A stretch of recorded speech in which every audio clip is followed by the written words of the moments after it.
Both on this old house and the new Yankee Workshop for years, we have always promoted safety in all aspects of what we do, but most importantly, in eye protection. For more than 20 years, the new Yankee Workshop stood apart from almost everything else on television. There were no heated competitions, no celebrity appearances, and no manufactured drama. Every week, viewers tuned in for one simple reason: to watch Norm Abram transform rough pieces of lumber into timeless furniture with patience, precision, and remarkable skill. Wearing his trademark plaid shirt and safety glasses, Norm never tried to entertain through spectacle.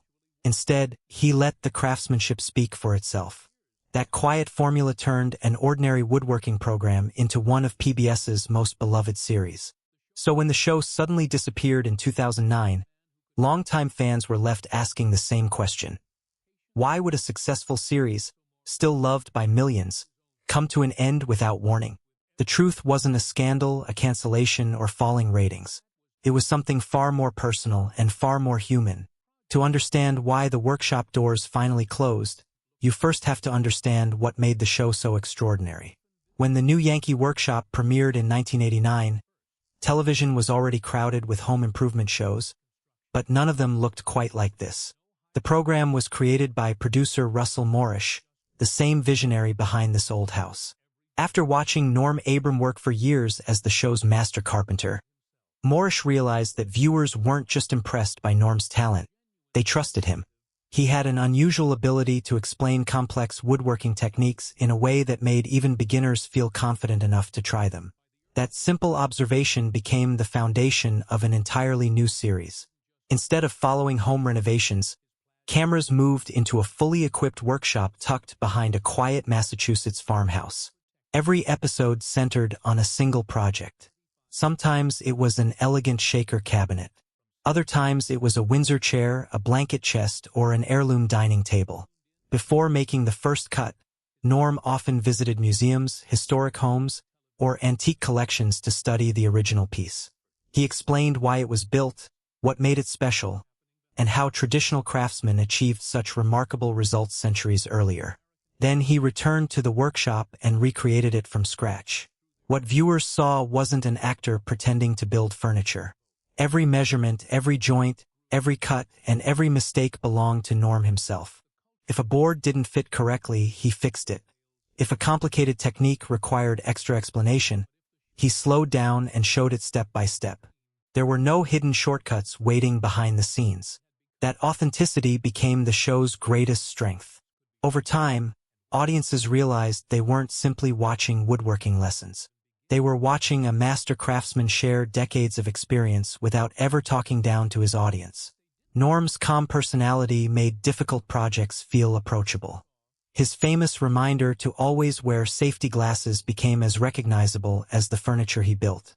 Week after week, families gathered around their televisions, not because they planned to become professional woodworkers, but because spending half an hour with Norm felt relaxing in a world that was becoming increasingly loud and complicated. As the years passed, the new Yankee Workshop became much more than another PBS program. It inspired thousands of people to buy their first tools, join local woodworking clubs, and build furniture for their own homes. Teachers recommended episodes to students. Hobbyists proudly recreated projects using Norm's plans. Some families even passed those handmade pieces down to the next generation, creating heirlooms that began with a Saturday morning television show.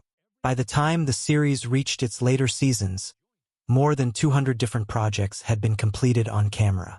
The range was astonishing. From simple shop jigs to elaborate period furniture and even outdoor structures, Norm proved that careful planning and patience could accomplish almost anything. His influence quietly spread across America, helping revive interest in traditional woodworking at a time when mass-produced furniture was becoming the norm. But while viewers enjoyed the peaceful atmosphere on screen, they never saw what it actually took to create each episode. Every project demanded far more work than the final 22-minute broadcast suggested. Before filming even began, lumber had to be carefully selected, inspected, and prepared. Specific wood species often had to be sourced to match historical designs. Project plans needed to be finalized so the build could unfold naturally in front of the cameras. Every tool had to be positioned for filming. Lighting crews adjusted equipment to ensure viewers could clearly see each technique. Camera operators rehearsed angles so every cut would be visible without interrupting the natural workflow. Then, after all that preparation, Norm still had to build the entire project himself. Unlike many television hosts, he wasn't simply demonstrating completed pieces prepared by someone else. He performed the actual work. Every dovetail joint, every mortise, every glued panel and carefully shaped edge was created under real working conditions. If something unexpected happened, there were no replacements waiting off camera. He solved the problem exactly as any experienced craftsman would in his own workshop.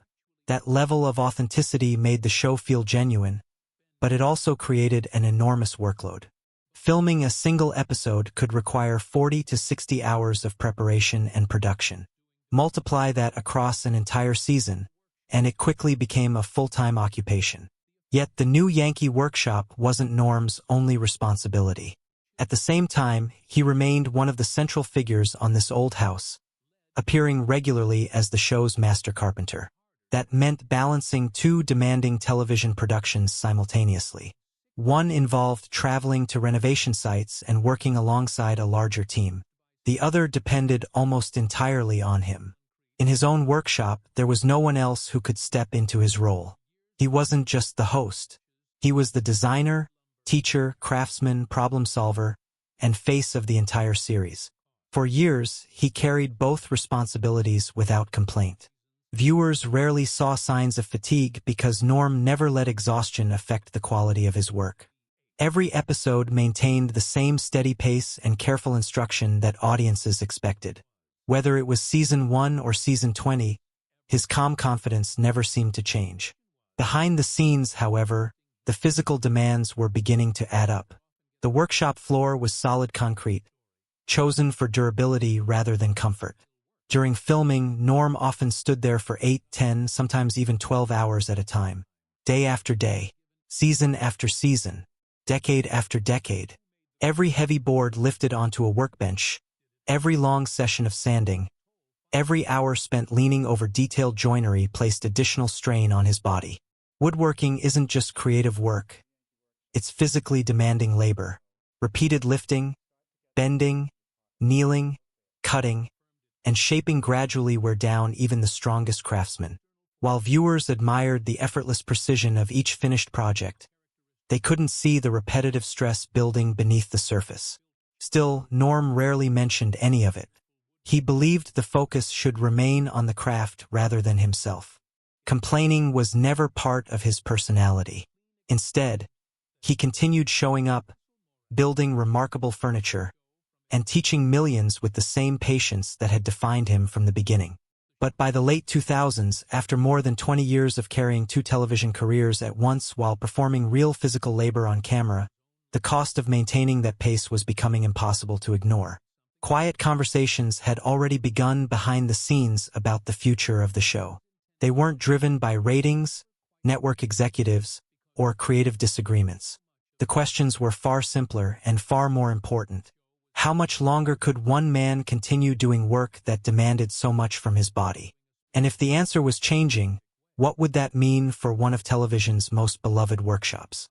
By 2009, the reality that Norm Abram had quietly ignored for years could no longer be pushed aside. Decades of standing on concrete floors, lifting heavy hardwoods, bending over workbenches, and repeating thousands of precise movements had taken their toll. Persistent joint pain became harder to ignore. His back felt the strain of years spent handling large projects, and long hours on unforgiving floors contributed to chronic foot problems. None of it happened overnight. It was the slow, inevitable result of dedicating more than 20 years to real physical work in front of television cameras. What made the situation remarkable was how little viewers ever noticed. If you watched the final season, Norm looked much the same as he always had. His instructions remained clear. His craftsmanship never appeared rushed. His patience never faded. There were no emotional speeches hinting that the end was near, no visible frustration, and certainly no drop in quality. To the audience, everything seemed perfectly normal. Behind closed doors, however, thoughtful discussions were taking place between Norm, producer Russell Morrish, and the people responsible for the series. They weren't debating ratings or searching for ways to reinvent the format. Those problems simply didn't exist. The show was still respected, financially stable, and supported by a loyal audience that had followed it for decades. Instead, the conversation centered around one simple question. Could the show continue without asking too much from the man who had built it? For many television programs, replacing the host would have been an obvious solution. Networks do it all the time. But the new Yankee Workshop was never just a format. It wasn't a collection of blueprints or a studio filled with expensive tools. The heart of the series was Norm himself. His calm teaching style, decades of experience, and genuine craftsmanship couldn't simply be handed to another presenter. Russell Morrish understood that better than anyone. He had created the show because he believed Norm possessed a rare ability to teach ordinary people without making them feel intimidated. That connection wasn't something producers could recreate with additions or casting calls. If Norm stepped away, the workshop would close with him.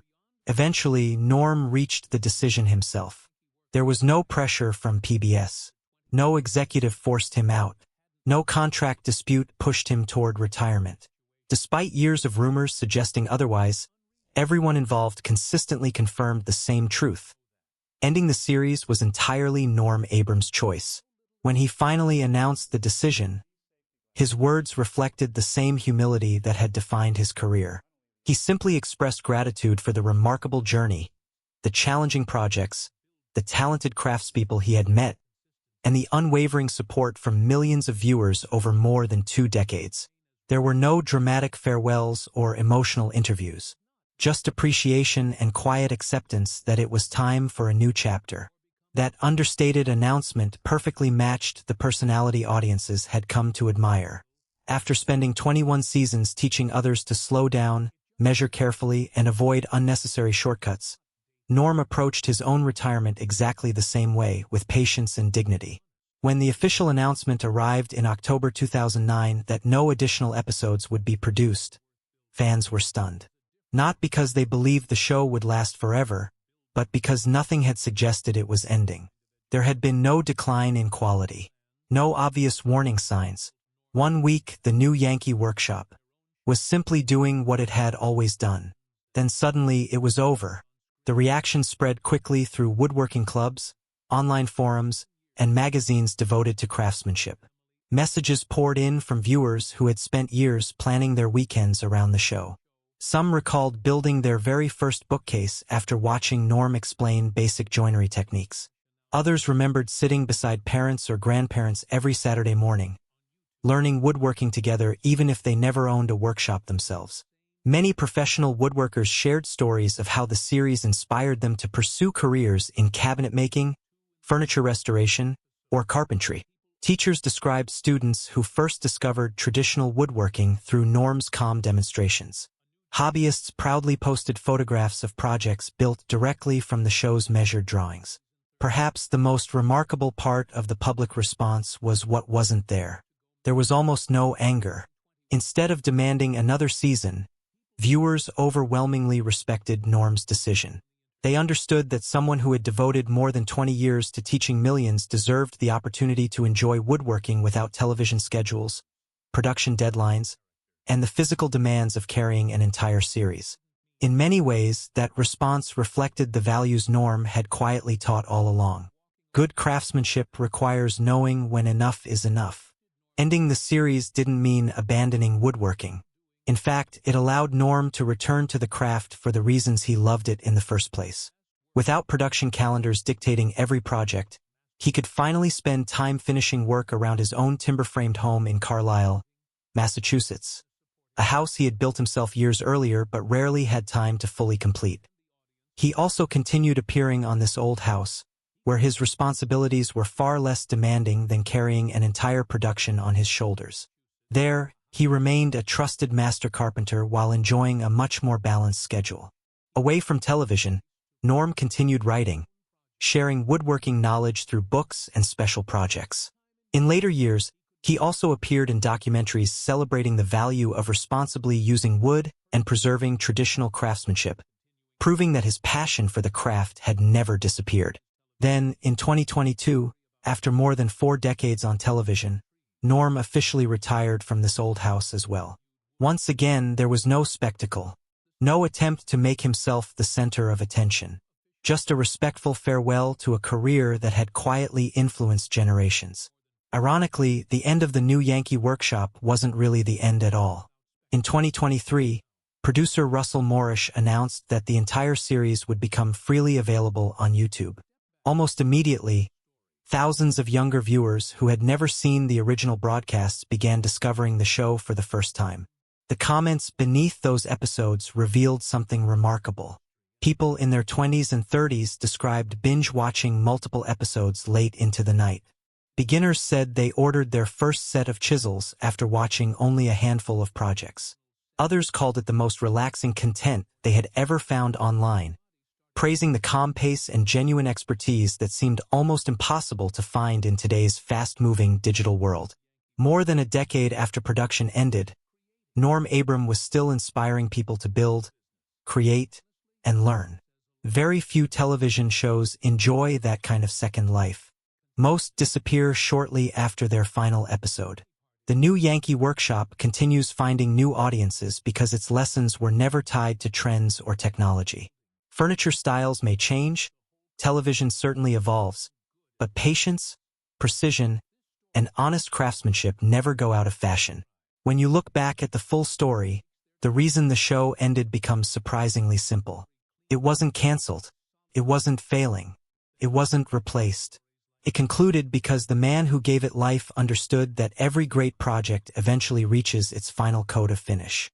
For 21 unforgettable seasons, Norm Abram devoted himself to teaching millions that quality work takes time, careful planning, and respect for the materials in your hands. In the end, he applied that same philosophy to his own life. Rather than pushing himself beyond his limits simply to keep cameras rolling, he chose to step away with his reputation, health, and legacy fully intact. Perhaps that's the greatest lesson the new Yankee Workshop ever taught. True craftsmanship isn't measured by how long you keep working. It's measured by the care, honesty, and pride you leave behind in everything you create. Long after the workshop lights dimmed, Norm Abram's influence remained exactly where it had always been. Not in television ratings or awards, but in workshops across America, where countless people still pause before making the first cut, put on their safety glasses, and remember the quiet craftsman who showed them that building something well is always worth the extra time.